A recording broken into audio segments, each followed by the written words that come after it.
নমস্কাৰ ছাত্ৰ ছাত্ৰীসকল, মই তোমালোকৰ তৰাণী মেম কক্সালে তোমালোকক মই স্বাগতম জনাইছোঁ। মই আজি তোমালোকক অষ্টম শ্ৰেণীৰ সমাজ বিজ্ঞান বিষয়ৰ ইতিহাস খণ্ডৰ অন্তৰ্গত পাঠ নম্বৰ 7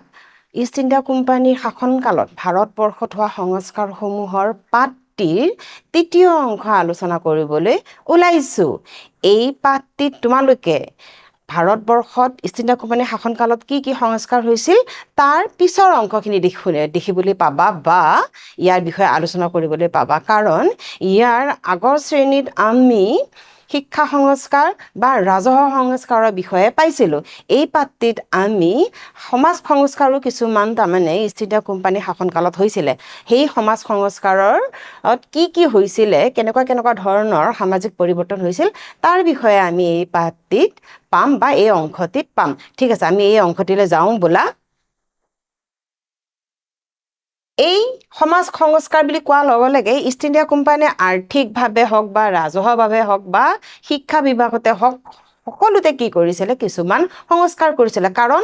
এইখিনি কৰিছিলে তেওঁলোকৰ নিজৰ লাভৰ কাৰণেহে। কাৰণ যিহেতু তেওঁলোকে ভাৰতখনত শাসন কৰিবলৈ আৰম্ভ কৰিলে, গতিকে ভাৰতৰ যিটো পৰিৱেশ বা পৰিস্থিতি তেওঁলোকৰ নিজৰ মতে কৰিবলৈ বা নিজৰ সহযোগৰ বাবে বা নিজৰ সুবিধাৰ বাবে তেওঁলোকে নিজৰ মতে আনিবলৈ চেষ্টা কৰিছিল। সেইকাৰণে তেওঁলোকে ভাৰতৰ যিটো আগতীয়া আওপুৰণি যিবোৰ পৰিস্থিতি আছিলে বা প্ৰথা আছিল বা নীতি নিয়ম আছিল, সেইবোৰ পৰিৱৰ্তন কৰিব ধৰিলে। এটা খণ্ডত যেনে তোমালোকে আগৰ শ্ৰেণীত পাইছিলা কিহৰ আছিলে,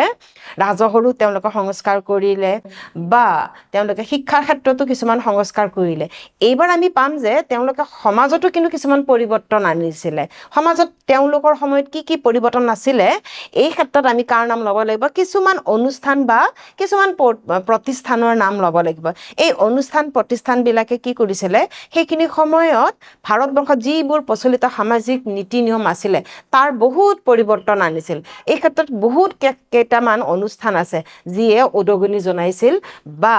মানুহক সহায় সহযোগো কৰিছিলে আৰু পুৰণিযুগীয়া এই প্ৰথাবিলাক সলনি কৰিছিল। মানুহৰ জীৱনলৈ কি আনিছিলে, পৰিৱৰ্তন আনিছিল। সমাজলৈ কি কৰিছিলে, পৰিৱৰ্তন আনিছিলে। এই ক্ষেত্ৰত আগৰণুৱা আছিল বা এই ক্ষেত্ৰত প্ৰথম আমি নাম ল'ব লাগিব কাৰ জানানে, ব্ৰাহ্ম সমাজ। মনত ৰাখিবা তোমালোকে, ব্ৰাহ্ম সমাজ। আৰু এইজন কোন ব্যক্তি তোমালোকে গম পাবা, মই বাৰু কৈ আছো দেই ব্ৰাহ্ম সমাজৰ বিষয়ে। আগে আমি এইখিনি চাওঁ। ইষ্ট ইণ্ডিয়া কোম্পানীৰ গভৰ্ণৰ জেনেৰেল সকলক সমাজ সংস্কাৰত বহুতো শিক্ষিত ভাৰতীয় লোকে সহায় কৰিছিলে। এতিয়া ইয়াত জানিবলগীয়া কথাটো হ'ল কি যে ইষ্ট ইণ্ডিয়া কোম্পানীয়ে কি কৰিছিলে, এই সংস্কাৰবোৰ কৰিবলৈ ওলাইছিলে। তোমালোকে অলৰেডি ইয়াৰ আগৰ শ্ৰেণীবিলাকত গম পাইছা। আৰু এই ক্ষেত্ৰত গভৰ্ণৰ জেনেৰেলবিলাকে বহুত কিছুমান কৰ্ম কৰিছিলে বা কাৰ্য কৰিছিলে। কিন্তু কিছুমান কথা আমি শলাগ ল'ব লাগিব যে কিছুমান ক্ষেত্ৰত ইষ্ট ইণ্ডিয়া কোম্পানীক আমাৰ ভাৰতীয় শিক্ষিত লোকসকলে সহায় কৰিছিলে এই পৰিৱৰ্তনবোৰৰ কাৰণে। ইয়াৰ বাবে কিয় কৰিছিলে তেওঁলোকে, কাৰণ ভাৰতীয় শিক্ষিত মানুহখিনিয়ে জানিছিলে যে আমি আওপুৰণি প্ৰথা বা নীতি নিয়ম মানি থাকিলে কি হ'ব, আমাৰ কোনো ধৰণৰ ভাৰতৰ কি হ'ব, উন্নতি কেতিয়াও নহ'ব বা বিশ্ব জগতত ভাৰতে সমানে অন্য জাতিৰ লগত বা অন্য দেশৰ লগত সমানে খোজকাঢ়িব নোৱাৰিব। পৰিৱৰ্তন যে ভাৰতত প্ৰয়োজন, সেইখিনি কথা আমাৰ ভাৰতীয় শিক্ষিত মানুহখিনিয়ে কিন্তু বুজি পাইছিলে। আৰু সেইকাৰণে কি কৰিছিলে, এই গভৰ্ণৰ জেনেৰেল বা ইষ্ট ইণ্ডিয়া কোম্পানীক এই শিক্ষিত ব্যক্তি, আমাৰ ভাৰতীয় শিক্ষিত ব্যক্তিসকলে কি কৰিছিলে, সহায় কৰিছিল বা সহযোগ কৰিছিল। তাৰে ভিতৰত বংগদেশৰ ৰাজা ৰামমোহন ৰায়ৰ নামটো আমি প্ৰথম ল'ব লাগিব। এই নামটো তোমালোকে নিশ্চয় আগতে শুনিছা চাগে, আজি তেওঁৰ বিষয়ে জানিবা। প্ৰথম আমি নাম ল'ব লাগিব কাৰ জানানে, ভাৰতীয় সামাজিক ব্যৱস্থা পৰিৱৰ্তনৰ ক্ষেত্ৰত বা আধুনিকতা অনাৰ ক্ষেত্ৰত প্ৰথম আমি নাম ল'ব লাগিব এইজন ব্যক্তি। এওঁ হৈছে কোন, ৰাজা ৰামমোহন ৰয়। তেওঁ বংগৰ আছিল, এজন প্ৰতিষ্ঠিত সম্ভ্ৰান্ত ঘৰৰ তেওঁ ব্যক্তি আছিলে। তেওঁ কিন্তু সমাজৰ উন্নতিৰ বাবে বিভিন্ন ধৰণৰ কাম কৰিছিলে। আৰু তেওঁৱেই প্ৰথম কি কৰিছিলে, সামাজিক ক্ষেত্ৰত এই সংস্কাৰবোৰ অনাত তেওঁ কি কৰিছিলে, উদগনি জনাইছিল। কাৰ জৰিয়তে, এই ব্ৰাহ্ম সমাজৰ জৰিয়তে। তেওঁৰ নামটো মনত ৰাখিবা তোমালোকে। ৰাজা ৰামমোহন ৰায়ে কি কৰিছিল চাবা তেওঁ মূৰ্তি পূজাৰ বিৰোধী আছিলে তেওঁ মূৰ্তি পূজা পছন্দ নকৰিছিল তাৰমানে কি তেওঁ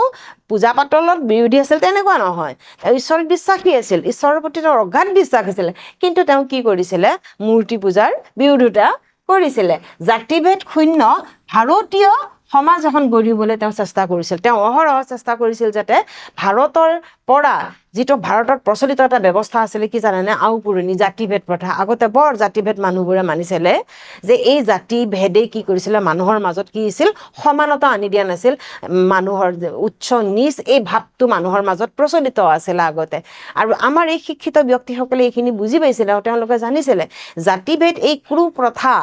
এই কু মানসিকতা সমাজৰ পৰা যদি আঁতৰি নাযায় মানুহৰ কি নহ'ব উন্নতি কেতিয়াও নহয় তেওঁ সেইকাৰণে ইয়াক কি তেওঁ চিন্তা কৰিছিল ভাৰতত যাতে শূন্য জাতিভেদ প্ৰথাৰ এখন সমাজ গঢ়ি উঠে ৰাজা ৰামমোহন ৰায়ে সেই উদ্দেশ্যে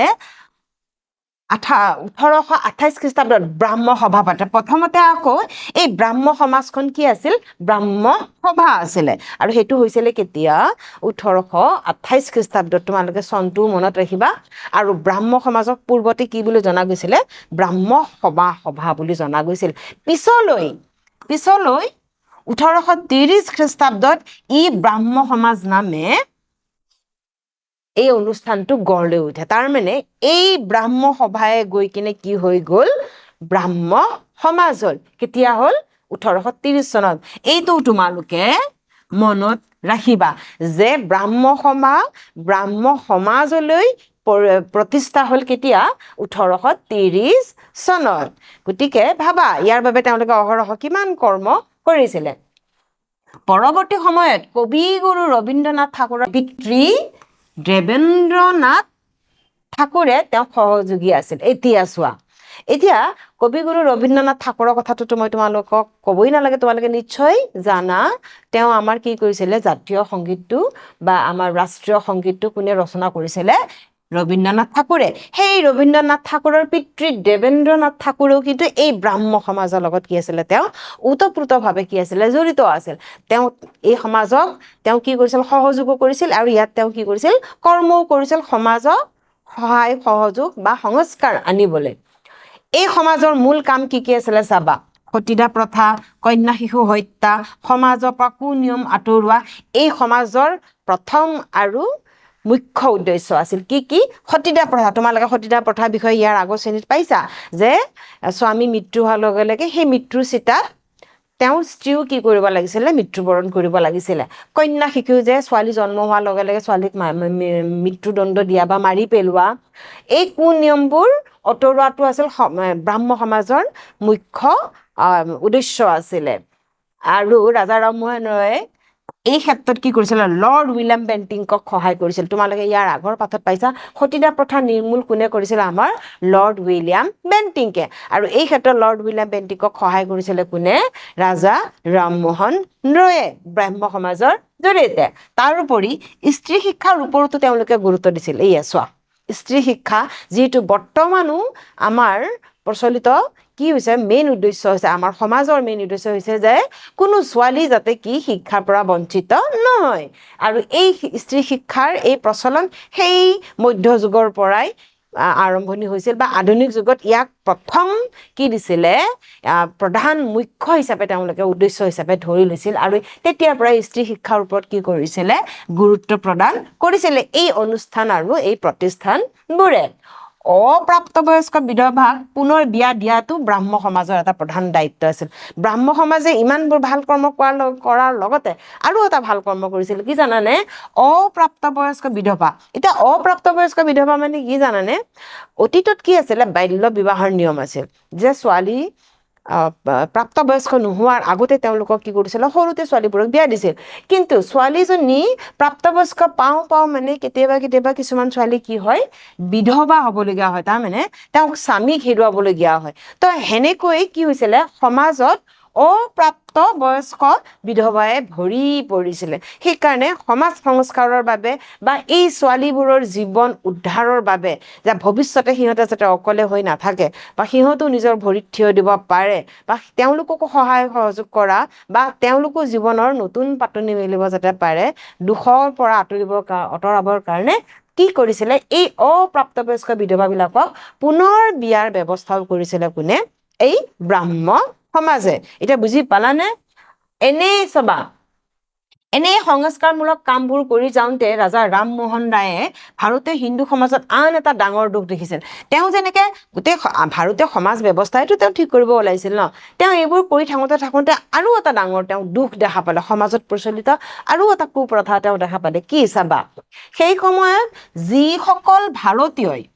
খ্ৰীষ্টানসকলৰ সৈতে খোৱা বোৱা কৰিছিল বা উচ্চ শিক্ষাৰ বাবে বিদেশলৈ গৈছিল তেনে লোকসকলক হিন্দু সমাজে প্ৰতীক বুলি তেওঁলোকক ঘোষণা কৰি সমাজৰ পৰা বহিষ্কাৰ কৰিছে কিমান ডাঙৰ কথা এইটো চাবা শুনি যাবা দেই এই পইণ্টটো তাৰমানে তেওঁ দেখিলে যে যিহেতু সেইখিনি সময়ত ভাৰতীয় মানুহবোৰ কি হৈছিলে লাহে লাহে শিক্ষা পোহৰৰ পাইছিলে বা শিক্ষিত হ'বলৈ ধৰিলে যিবোৰ উচ্চ শিক্ষিত ব্যক্তি আছিলে সেইখিনি সময়ত তেওঁলোকে কি কৰিছিলে সেই খ্ৰীষ্টান মানুহসকল খ্ৰীষ্টান ধৰ্মৰ মানুহবিলাকৰ লগত খোৱা বোৱা কৰিছিল বা উচ্চ শিক্ষাৰ কাৰণে তেওঁলোকে বিদেশলৈও গৈছিল যিবোৰ আমাৰ ভাৰতীয় শিক্ষিত ব্যক্তি কিন্তু আমাৰ সমাজে কি কৰিলে সেই তেনেবোৰ মানুহক কি কৰিলে বহিষ্কাৰ কৰি দিলে কিহৰ পৰা সমাজৰ পৰা বহিষ্কাৰ কৰি দিলে তোমালোকে ভাবা তেওঁলোকৰ অপৰাধনো কি আছিলে বাৰু তেওঁলোকে খ্ৰীষ্টানসকলৰ লগত খোৱা বোৱা কৰিছিল তাৰমানে উঠা নামা কৰিছিল উঠা বহা কৰিছিলে বা শিক্ষাৰ বাবে বিদেশলৈ গৈছিল এইটো কিবা অপৰাধ হ'ব পাৰে নেকি এইটোতো অপৰাধ নহয় এইখিনিৰ কাৰণে কি কৰিছিলে সমাজে তেওঁলোকক কি কৰিছিলে বহিষ্কাৰ কৰি দিছিলে এইসকল লোকে উচ্চ শিক্ষাৰে শিক্ষিত হৈও সমাজত এনে ধৰণৰ কলংকৰ ভয়ত খ্ৰীষ্টান ধৰ্ম দীক্ষিত ল'বলগীয়া হয় তোমালোকে চাবা এতিয়া ডাঙৰ পইণ্টটো হৈছে কি যিসকল ব্যক্তিক বা যিসকল উচ্চ শিক্ষিত ব্যক্তিক সমাজে বহিষ্কাৰ কৰিলে ন তো তেওঁলোকে কি কৰিব কোৱা তেওঁলোকে এইটো এটা কলংক নহয় জানো সমাজৰ কাৰণে কলংক সমাজৰ কাৰণে দাগ এনেকুৱা কেতিয়াও হ'ব নালাগে তো এই ব্যক্তিবিলাকে সমাজ যিহেতু বহিষ্কাৰ হ'বই লাগে বা বহিষ্কাৰ হ'লেই উপায় নাপায় তেওঁলোকে কি কৰিছিল জানানে খ্ৰীষ্টান ধৰ্মত হিন্দু ধৰ্ম ত্যাগ কৰিবৰ কাৰণে তেওঁলোকে কি কৰিব তেওঁলোকক সমাজৰ পৰাই যিহেতু বহিষ্কাৰ কৰি দিলে তেওঁলোকে উপায় নাপায় কি ধৰ্ম ল'লে খ্ৰীষ্টান ধৰ্ম ল'লে দেখা পালেনে তোমালোকে কেনেকুৱা ধৰণৰ কুপ্ৰথা অতীতত আমাৰ কি আছিলে প্ৰচলিত আছিল হা আকৌ ব্ৰাহ্ম সমাজৰ এইবিলাক কুপ্ৰথা বা কুসংস্কাৰ আঁতৰোৱাৰ দায়িত্বই লৈছিলে কোনে ৰাজা ৰামমোহন ৰায় তেওঁ ভাবিছিলে সমাজৰ পৰা এইবোৰ আঁতৰাই যদি নিদো কি হ'ব এখন শুদ্ধ প্ৰকৃত আৰু শিক্ষিত সমাজ ভাৰতত কেতিয়াও গঢ় নল'ব সেইকাৰণে তেওঁ ব্ৰাহ্ম সমাজৰ উদ্দেশ্যত এইবোৰ তেওঁ ৰাখিছিলে তেওঁৰ এই কৰ্মত আকৌ আন দুজন ব্যক্তিও কিন্তু সহায় কৰিছিলে তেওঁলোক মনত ৰাখিবা তেওঁলোক হৈছে অক্ষয় কুমাৰ দত্ত আৰু কেশৱ খেন আৰু অক্ষয় কুমাৰ দত্তই কি কৰিছিলে ব্ৰাহ্ম সমাজৰ লগত ওতঃপ্ৰোতভাৱে তেওঁ জড়িত আছিলে আৰু তেওঁলোকে কি কৰিছিল সহায় কৰিছিল এওঁলোকে সমাজত বৈপ্লৱিক সংস্কাৰ কিছুমান কৰি থৈ গৈছিলে এওঁলোকে কি কৰিছিলে এটা বৈপ্লৱিক তাৰমানে এটা বিপ্লৱ আনিছিলে এইটো কেনেকুৱা বিপ্লৱ এইটো যুদ্ধ বিপ্লৱ নহয় সমাজ সংস্কাৰৰ বিপ্লৱ এওঁলোকৰ প্ৰচেষ্টাতে কি হৈছিলে সমাজত কি হৈছিল সংস্কাৰ হৈছিল আৰু নতুন বিপ্লৱৰ বা আধুনিকতাৰ পোহৰ লাহে লাহে পাইছিলে ঠিক সেইদৰে ব্ৰাহ্ম সমাজৰ নিচিনাকে অন্য প্ৰতিষ্ঠানো কি আছিলে প্ৰচলিত আছিলে ভাৰতবৰ্ষত সেইখিনি সময়ত দেই ইষ্ট ইণ্ডিয়া কোম্পানীৰ শাসনকালত আন এটা অনুষ্ঠান আছিলে কি জানানে প্ৰাৰ্থনা সমাজো প্ৰায় ব্ৰাহ্ম সমাজৰ নিচিনাই আছিলে তেওঁলোকে কৰ্মবোৰ কৰিছিলে 1867 চনত মহাৰাষ্ট্ৰৰ প্ৰাৰ্থনা সমাজ গঠন কৰা হৈছিল তোমালোকে চনটো মনত ৰাখিবা আৰু সেইটো মনত ৰাখিবা মহাৰাষ্ট্ৰত প্ৰাৰ্থনা সমাজ 1867 চনত গঠন কৰা হৈছিল এয়া ব্ৰাহ্ম সমাজ আৰু ব্ৰাহ্ম আন্দোলনৰ আন এক ৰূপ মই অলপ আগতে কৈছিলো নে ব্ৰাহ্ম সমাজৰ নিচিনাই তাৰমানে ই কৰ্ম কৰিছিল সেইকাৰণে আন এটা ৰূপ বুলি কৈছে কেশৱ চন্দ্ৰ সেন মহাৰাষ্ট্ৰত ভ্ৰমণত প্ৰাৰ্থনা সমাজৰ প্ৰতিষ্ঠাৰ প্ৰভাৱিত কৰিছে তেওঁ যেতিয়া এই কেশৱ চন্দ্ৰ সেন মহাৰাষ্ট্ৰত যেতিয়া গৈছিলে তেওঁ তাৰমানে এই সমাজখন প্ৰতিষ্ঠা কৰাক তেওঁ কি কৰিছিলে প্ৰভাৱ তাৰমানে সমাজখন তেওঁ তাতে কি কৰিছিলে প্ৰতিষ্ঠা কৰিছিল এই সমাজৰ আকৌ কাম কি আছিল চাবা দেই এই সমাজখন ব্ৰহ্ম সমাজৰ সৈতে মিল আছিল, কিন্তু তাৰমানে আমাৰ যিটো ব্ৰাহ্ম সমাজ আছিল, ব্ৰাহ্ম সমাজৰ লগত বহুতখিনি মিল আছিল, কিন্তু তাৰ মাজতো কিছুমান কি আছে, পৰিৱৰ্তন আছে বা কিছুমান ক্ষেত্ৰত তেওঁলোকৰ হেৰি আছে, অমিল আছে। কিন্তু ৰানাদেৰ অনুগামীসকলে হিন্দু সমাজ সংস্কাৰত ব্ৰাহ্ম সমাজতকৈও আগুৱাই গৈছিল। তাৰমানে যেতিয়া মহাদেৱ গোবিন্দ ৰানাডে, এই ৰানাডেৰ নামটো তোমালোকে মনত ৰাখিবা, তেওঁৰ নামটো সম্পূৰ্ণ হৈছে মহাদেৱ গোবিন্দ ৰানাডে। মহাদেৱ গোবিন্দ ৰানাডে এওঁৱে আছিল প্ৰাৰ্থনা সমাজৰ লগত ওতঃপ্ৰোতভাৱে জড়িত। তেওঁ বলতেই কি হৈছিলে, প্ৰাৰ্থনা সমাজ উচ্চ শিখৰলৈ গৈছিল আৰু সমাজত বিভিন্ন ধৰণৰ সংস্কাৰ আনিব পাৰিছিল। তেওঁলোকে কি কৰিছিল চাবা, এওঁৰ দিনতেই ইমান কিছুমান কৰ্ম প্ৰাৰ্থনা সমাজৰ কাৰণে কৰিলে, যিটো কৰ্ম ব্ৰাহ্ম সমাজতকৈ কি হৈ গ'ল, আগুৱাই গ'ল। তাৰমানে ব্ৰাহ্ম সমাজতকৈও তেওঁলোকে বেছি কাম কৰিছিলে সমাজ সংস্কাৰ কৰিবলৈ। নিৰক্ষৰ লোকক সমাজত শিক্ষা বিয়পাইছে। তাৰমানে তেওঁলোকৰ উদ্দেশ্য আছিল কি, যিবোৰ নিৰক্ষৰ, তাৰমানে যোনে পঢ়া শুনা লিখিব নাজানে, তেওঁলোকক শিক্ষাদান দিয়াটো এই প্ৰাৰ্থনা সমাজৰ উদ্দেশ্য আছিল। আন এটা আছিল অনাথ আশ্ৰম স্থাপন কৰিছিল। ইয়াৰ উপৰিও তেওঁলোকে কি কৰিছিলে, অনাথ আশ্ৰম আনকি যাৰ ঘৰ দুৱাৰ নাই, যিবোৰ ল'ৰা ছোৱালীয়ে হওক বা ডাঙৰৰে হওক ঘৰ দুৱাৰ নাই, তেওঁলোকৰ কাৰণে কি কৰিছিলে, অনাথ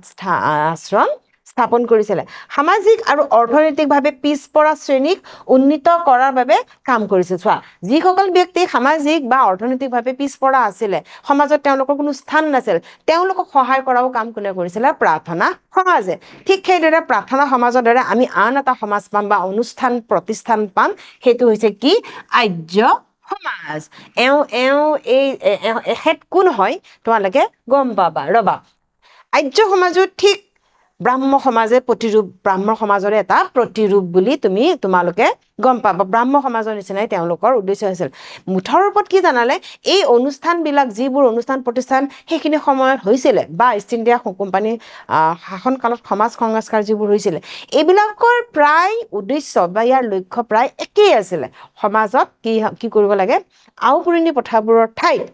কি কৰিব লাগে, নতুন পৰিৱৰ্তনৰ সূচনা কৰিব লাগে। তেওঁলোকৰ এই কি আছিলে, মুখ্য উদ্দেশ্য আছিল। এতিয়া চাম আৰ্য সমাজেনো কি কৰিছিলে। চোৱা, ব্ৰাহ্ম সমাজৰ লগত বহুত মিল থকা আন এখন সমাজ হ'ল আৰ্য সমাজ। 1875 চনত পাঞ্জাৱত আৰ্য সমাজ প্ৰতিষ্ঠা কৰা হয়। এতিয়া এইটো মনত ৰাখিবা যে যিদৰে আৰ্য সমাজ প্ৰাৰ্থনা সমাজ মহাৰাষ্ট্ৰত হৈছিলে বা ব্ৰাহ্ম সমাজ বংগত হৈছিলে, আৰ্য সমাজ হৈছিলে ক'ত, পাঞ্জাৱত। মনত ৰাখিবা, আৰ্য সমাজ প্ৰতিষ্ঠা হয় আৰু এই সমাজকাৰক আছিলে কোন জানানে, সংস্কাৰক আছিলে স্বামী দয়ানন্দ সৰস্বতী। তোমালোকে চাগে নিশ্চয় তেওঁৰ নাম শুনিছা, স্বামী দয়ানন্দ সৰস্বতীৰ নাম। তথাপিতো আজি তেওঁৰ বিষয়ে অকণমান পাবা। এইজনে হৈছে স্বামী দয়ানন্দ সৰস্বতী। তেওঁৱে তাৰমানে কি কৰিছিলে, আৰ্য সমাজ প্ৰতিষ্ঠা কৰিছিল। আৰু তেওঁলোকৰ কাম কি আছিল চাবা, দয়ানন্দ সৰস্বতীয়ে ভগৱানক বিশ্বাস কৰিছিল, কিন্তু তেওঁ মূৰ্তি পূজা নহয়। চাবা, দয়ানন্দ সৰস্বতীও কিন্তু ঈশ্বৰক বিশ্বাস কৰিছিল হয়, কিন্তু তেওঁ ৰাজা ৰামমোহন ৰয়ৰ নিচিনাকে আকৌ তেওঁ মূৰ্তি পূজাত বিশ্বাস কৰা নাছিলে। এই সমাজে জাতি ব্যৱস্থাক বিশ্বাস কৰা নাছিল। তাৰমানে জাতিভেদ, যেনেকে ব্ৰাহ্ম সমাজো জাতিভেদ বিশ্বাস কৰা নাছিলে, জাতিভেদ আঁতৰাব বিচাৰিছিল, এই আৰ্য সমাজো তেনেকুৱাই আছিলে। এওঁলোকে বাল্য বিবাহ বিৰোধিতা কৰিছিল। আৰু কি কৰিছিল চাবা, বাল্য বিবাহ বিৰোধিতা কৰিছিল আৰু বিধৱা বিবাহ পুনৰ সমৰ্থন কৰিছিলে। মনত পৰিছেনে তোমালোকৰ? ব্ৰাহ্ম সমাজৰো একেই উদ্দেশ্য নাছিল নে, বাল্য বিবাহ বন্ধ কৰা বা বিধৱা বিবাহ পুনৰ প্ৰচলন কৰা। তোমালোকে এতিয়া আচৰিত নালাগিবনে তোমালোকক? তাৰমানে কি যে সচৰাচৰ ভাৰতৰ সকলো ঠাইতে এই কুপ্ৰথাবোৰ তাৰমানে আছিলেই। সেইকাৰণে বিভিন্ন ঠাইত এই অনুষ্ঠান প্ৰতিষ্ঠানবোৰ বনাই এই একেই উদ্দেশ্য সকলোৰে আছিলে, বাল্য বিবাহ বন্ধ কৰা, কন্যা শিশু হত্যা বন্ধ বা বিধৱা বিবাহ প্ৰচলন। তাৰমানে এইবিলাক প্ৰথা কম বেছি পৰিমাণে ভাৰতৰ বিভিন্ন ঠাইতে বা চুকে কোণে আছিলেই। এওঁলোকে কি দাবী কৰিছিল চাবা, সাগৰ যাত্ৰা হিন্দু ধৰ্মৰ বিৰোধী নহয়। এতিয়া এই সাগৰ যাত্ৰাটো তোমালোকৰ বাবে অকণমান জানিবলগীয়া। তাৰমানে পূৰ্বতে এটা প্ৰচলিত প্ৰথা আছিল কি জানেনে, সাগৰ পাৰ হৈ যোনে যাব তেওঁ তেওঁৰ ধৰ্ম নষ্ট হয় বুলি আমাৰ এটা সমাজত আৰু এটা কুপ্ৰথা আছিলে তাৰমানে ধৰি লওক কোনোবা বিদেশত পঢ়িবলৈ গ'ল তেতো সাগৰ পাৰ হৈ যাবই লাগিব নহয় জানো যদি কোনোবাই সাগৰ যাত্ৰা কৰিলে তো তেওঁ ধৰ্ম নষ্ট হ'ল তেওঁ আৰু এতিয়া নিজৰ ধৰ্মত নাই তেওঁক সমাজৰ পৰা বহিষ্কাৰ কৰিলে এইবিলাক কুপ্ৰথা আছিল অতীতত এই প্ৰথাবিলাকৰ আমাৰ এই অনুষ্ঠান প্ৰতিষ্ঠানবিলাকে বিশেষকৈ আমাৰ আৰ্য সমাজে কি কৰিছিলে বিৰোধী নাছিলে তাৰ বিৰোধী কৰি থৈ দিছিল দয়ানন্দ সৰস্বতীয়ে কয় যে বিভিন্ন ধৰণৰ লোকে হিন্দু ধৰ্মত গ্ৰহণ কৰি হিন্দু ল'ব পাৰে আকৌ তেওঁ এটা কাম কৰিছিল কি জানানে তেওঁ ইছলাম ধৰ্মৰ নিচিনাকে এইটো ক্ষেত্ৰত আকৌ তেওঁ ইছলাম ধৰ্মৰ এটা আছিলে মিল এটা আছিল ইছলাম ধৰ্মত যেনে ইছলাম ধৰ্মৰ এটা নিয়ম আছিলে কি যে তেওঁলোকে অন্য ধৰ্মৰ মানুহক নিজৰ ধৰ্মত দীক্ষিত কৰিছিল আমাৰ আকৌ দয়ানন্দ সৰস্বতীয়ে সেইটো কাম কৰিছিলে যে বিভিন্ন ধৰ্মৰ মানুহে ইচ্ছা কৰে তেওঁ জোৰ জবৰদস্তি কৰা নাছিলে কিন্তু যদি ইচ্ছা কৰে তেওঁলোকে হিন্দু ধৰ্ম গ্ৰহণ কৰাৰ ব্যৱস্থা তাৰমানে আমাৰ দয়ানন্দ সৰস্বতীয়ে আৰ্য সমাজৰ জৰিয়তে কৰি দিছিল আৰু এই প্ৰক্ৰিয়াটোক শুদ্ধি প্ৰক্ৰিয়া বুলি জনা গৈছিলে তোমালোকে অকণমান মন দিবা ইট ইজ ভেৰি ইম্পৰ্টেণ্ট যে শুদ্ধি প্ৰক্ৰিয়া কি এই প্ৰক্ৰিয়াটো কোনে কৰিছিলে স্বামী দয়ানন্দ সৰস্বতীয়ে কৰিছিল আৰু ইয়াৰ জৰিয়তে তেওঁ কি কৰিছিলে যে বিভিন্ন ধৰ্মৰ মানুহে ইচ্ছা কৰিলে তেওঁলোকে হিন্দু ধৰ্ম গ্ৰহণ কৰিব পাৰে আৰু যিটো প্ৰক্ৰিয়াৰে তেওঁ হিন্দু ধৰ্মত দীক্ষিত কৰাইছিল মানুহখিনিক এই প্ৰক্ৰিয়াটোৰ নাম আছিলে শুদ্ধি মনত ৰাখিবা তোমালোকে দেই মনত পৰি থাকিবনে তোমালোকৰ ঠিক আছে এতিয়া আমি জানি থওঁ আমি অলপমান প্ৰশ্ন আছে জানি থোৱাতনো কি আছে বাৰু আমি চাম এতিয়া জানি থোৱাত কি আছে স্বামী দয়ানন্দ সৰস্বতীৰ প্ৰকৃত নাম আছিলে মূল শংকৰ এইটো মনত ৰাখিবা এই স্বামী দয়ানন্দ সৰস্বতীৰ পাছতেহে তেওঁৰ নামটো কি হ'ল স্বামী দয়ানন্দ সৰস্বতী হ'ল প্ৰকৃততে তেওঁৰ আচল নাম আছিলে কি মূল শংকৰ তেওঁ সমাজ সংস্কাৰৰ সৈতে সংগতি ৰাখি লিখা গ্ৰন্থখনৰ নাম আছিলে সত্যৰত প্ৰকাশ তেওঁ এখন কিতাপ লিখিছিল যিখনৰ নাম আছিলে কি সত্যৰত প্ৰকাশ এতিয়া আজি আমি তৃতীয় অংশত যি পঢ়িলো যিখিনি বুজিলো সমাজ সংস্কাৰ কি হৈছিলে ইষ্ট ইণ্ডিয়া কোম্পানীৰ সময়ত তাৰ ওপৰত মই কেইটামান প্ৰশ্ন যুগুত কৰিছোঁ তোমালোকে বাছ অকণমান মন দি চোৱা আৰু যিখিনি বুজিলা তাৰ মই নিশ্চয় জানো তোমালোকে এই প্ৰশ্নৰ উত্তৰকেইটা দিব পাৰিবা ঠিক আছে প্ৰশ্নকেইটা চাওঁ দেই 1 নম্বৰ প্ৰশ্ন কি আছে চোৱা ব্ৰাহ্ম সমাজৰ লগত তলৰ কোন ব্যক্তি জড়িত আছিল মনত পৰিছেনে তোমালোকৰ প্ৰথম আমি ব্ৰাহ্ম সমাজে আৰম্ভ কৰিছিলোঁ স্বামী দয়ানন্দ সৰস্বতী ৰাজা ৰামমোহন ৰয় স্বামী বিবেকানন্দ কোন আছিলে বাৰু ৰাজা ৰামমোহন ৰয় হয়নে নেক্সট চোৱা নেক্সট এটা খালী ঠাই পূৰ কৰা আছে দেশ খ্ৰীষ্টাব্দত ব্ৰাহ্ম সমাজ প্ৰতিষ্ঠা কৰা হয় যিজন ৰাজা ৰামমোহন ৰায়ে ব্ৰাহ্ম সমাজ প্ৰতিষ্ঠা কৰিছিল কিমান চনত কৰিছিলে 1828 1830 1867 কিমান চন মনত পৰিছেনে মনত আহিবা তোমালোকে 1830 চনত 3 নম্বৰ এটা প্ৰশ্ন আছে চোৱা শুদ্ধি প্ৰক্ৰিয়াৰ লগত তলৰ কোনজন ব্যক্তি জড়িত অলপ আগতে তোমালোকক মই কৈছিলোঁ শুদ্ধি প্ৰক্ৰিয়াটো কি যাৰ দ্বাৰা কি অন্য ধৰ্মৰ মানুহে কি কৰিব পাৰে হিন্দু ধৰ্ম গ্ৰহণ কৰিব পাৰে এই সমস্ত প্ৰক্ৰিয়াটো কি নাম দিছে শুদ্ধি প্ৰক্ৰিয়া কোনে কৰিছিলে স্বামী দয়ানন্দ সৰস্বতী ৰাজা ৰামমোহন ৰয় স্বামী বিবেকানন্দ কোন হয় বাৰু মনত পৰিছেনে তোমালোকৰ কোন হয় স্বামী দয়ানন্দ সৰস্বতী বুজি পালানে এতিয়া আমি আজি তৃতীয় অংশত ইষ্ট ইণ্ডিয়া কোম্পানীৰ শাসনকালত কি সামাজিক সংস্কাৰ হৈছিল অনুষ্ঠান প্ৰতিষ্ঠানবোৰে কেনেদৰে সমাজ সংস্কাৰ আনিছিল বা সমাজলৈ পৰিৱৰ্তন আনিছিল সেইটো বিষয়ে আমি জানিলোঁ এতিয়া আমি অহা ক্লাছত অহা শ্ৰেণীত আমি ইয়াৰ চতুৰ্থ অংশ শিকিম ঠিক আছে মই নিশ্চয় আশা কৰিম তোমালোকৰ আজিৰ যিটো সেশন হ'ল যিখিনি আমি পঢ়িলোঁ তাৰ পৰা তোমালোক নিশ্চয় কি হৈছে লাভ হৈছে তোমালোকৰ আৰু ইয়াৰ পৰা তোমালোকে বহুত কথা শিকিব পাৰিছা অন্য এদিন অন্য এটা ক্লাছত আমি নিশ্চয় আকৌ পুনৰ লগ হ'ম ধন্যবাদ